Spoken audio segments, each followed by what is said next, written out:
Halo, senang sekali Anda bisa gabung lagi di sesi kupas tuntas kita. Kali ini nih kita mau gali lebih dalam satu pemikiran dari buku yang sering banget bikin diskusi ya, The 48 Laws of Power. Sumber kita kali ini kutipan langsung dari bukunya, fokus ke satu hukum kunci. Jadi, misi kita apa hari ini? Ya, kita mau lihat gimana sih reputasi itu bisa jadi alat kuasa yang dahsyat banget, bahkan pas lagi genting-gentingnya. Oke deh, yuk kita bedah bareng.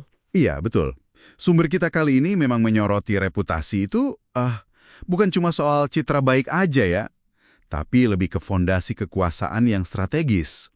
Kita bakal lihat gimana reputasi yang kokoh itu bisa dipakai buat, bikin gentar lawan dan menang. Tapi di sisi lain, rapuh juga kalau nggak dijaga benar-benar. Ini soal persepsi, dan gimana kita memainkannya. Persis. Nah, kita langsung aja ke intinya. Hukum kelima, jaga reputasi Anda dengan nyawa Anda. Intinya sih, reputasi itu segalanya. Modal reputasi aja, katanya, udah bisa bikin lawan mikir 2 kali. Di sumber kita ini ada contoh yang, dramatis banget. Dari Jenderal Zhuge Liang, di era 3 kerajaan Tiongkok. Itu sekitar abad ke-3 Masehi ya. Iya. Ceritanya kan gini, si Liang ini lagi ada di kota kecil. Pasukannya dikit banget.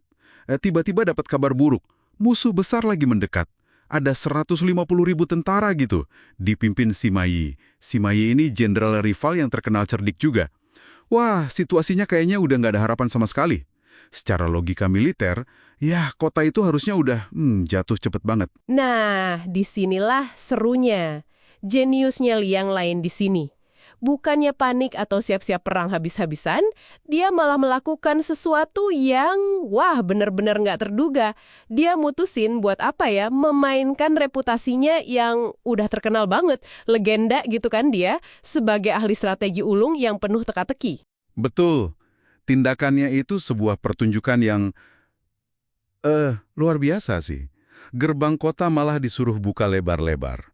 Terus prajuritnya yang sedikit itu disuruh ngumpet semua, jangan kelihatan. Dan Liang sendiri, dia naik ke atas tembok kota. Duduk santai, main kecapi. Kelihatan jelas banget sama pasukan Sima Yi yang udah di depan mata. Pemandangan yang kontras banget ya sama bahaya yang ada. Wow, kalau dipikir-pikir itu kan pertunjukan ketenangan yang gila banget ya di ujung tanduk. Bikin manuver penyelamatan diri kelihatan gampang gitu, kayak tanpa usaha. Padahal risikonya kan, gede banget. Selalu punya rencana lapis-lapis. Nah, dia langsung dihadapkan dilema psikologis. Logikanya pasti bilang, nggak mungkin ini, pasti ada jebakan gede di balik ini semua. Jadi reputasi Liang ini mendahului dia ya, bikin ragu di kepala lawannya gitu. Bener banget. Si Mai itu, kemungkinan besar ya, dia ngitung sepet. Untungnya ngerebut kota kecil ini nggak sebanding sama risiko hancur total kalau ini beneran jebakan Zhuge Liang. Rasa takut skenario terburuk yang dipicu reputasi Liang itu jadi lebih kuat daripada keyakinan dia sama jumlah pasukannya yang unggul jauh. Liang itu mempertaruhkan segalanya pada pemahaman si Mai akan reputasinya itu. Tapi bukannya itu judi banget ya? Gimana kalau si Mai waktu itu nekat aja gitu, nyerang? Nah, itu dia risiko utamanya. Strategi ini tuh bergantung 100% sama psikologi si Mai, sama rasa hormatnya, atau mungkin takutnya ya, pada reputasi Liang.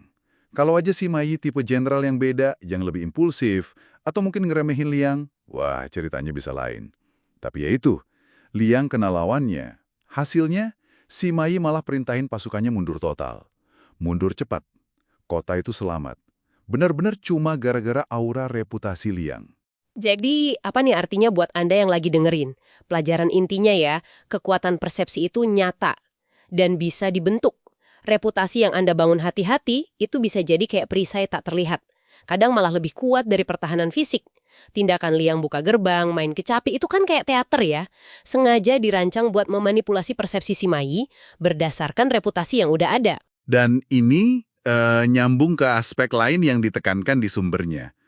Hukum ini tuh bukan cuma soal bangun dan jaga reputasi aja. Kisah Liang tadi kan contoh brilian pertahanan reputasi ya. Tapi sumber ini juga bilang kalau reputasi itu bisa jadi senjata ofensif. Anda bisa secara aktif nyerang reputasi lawan Anda. Wah, menarik tuh. Jadi gimana cara kerjanya kalau jadi senjata ofensif? Sumbernya bilang gini, Kalau Anda udah berhasil ngerusak reputasi lawan, misalnya nih, nyebarin keraguan, atau nunjukin kesalahan mereka, Anda bisa mundur dulu sebentar. Biarin aja opini publik, keraguan orang, atau cemoohan orang lain yang nyelesain lawan Anda itu. Reputasi yang hancur itu bisa bikin orang lumpuh tanpa perlu kita hadapi langsung. Jadi intinya membiarkan persepsi negatif bekerja buat kita. Ini relevan banget ya, bahkan di zaman sekarang. Kita lihat aja gimana reputasi bisa dibangun dan dihancurin cepat banget. Di dunia bisnis, atau bahkan di lingkungan sosial kita sendiri, persepsi publik itu punya kekuatan gede banget. Betul sekali. Nah, ini jadi muncul pertanyaan reflektif nih. Gimana Anda secara sadar membangun dan melindungi benteng reputasi Anda sendiri? Dan apakah Anda cukup waspada gitu? Gimana reputasi bisa dipakai? Baik buat bela diri maupun buat nyerang. Kayak yang ditunjukin manuver cerdasnya Cuko Liang tadi, yang kelihatannya gampang banget padahal. Wah, oke. Terima kasih banyak sudah menyimak sesi Kupas Tuntas kita kali ini. Nah, sebagai penutup ya, mungkin ada satu pemikiran yang menarik buat Anda renungkan lebih jauh. Ini tersirat dari keseluruhan buku ini sih. Buku ini kan banyak banget ngebahas soal penampilan, strategi, dan kadang ya penipuan demi kekuasaan. Coba deh pikirin, sejauh mana sih reputasi hebat yang kita lihat, baik di sejarah maupun di sekitar kita sekarang, itu benar-benar cerminan kenyataan di belakangnya? Mungkinkah reputasi yang paling efektif dalam permainan kekuasaan itu justru yang paling lihai memainkan persepsi, terlepas dari substansi aslinya gimana? Coba direnungkan.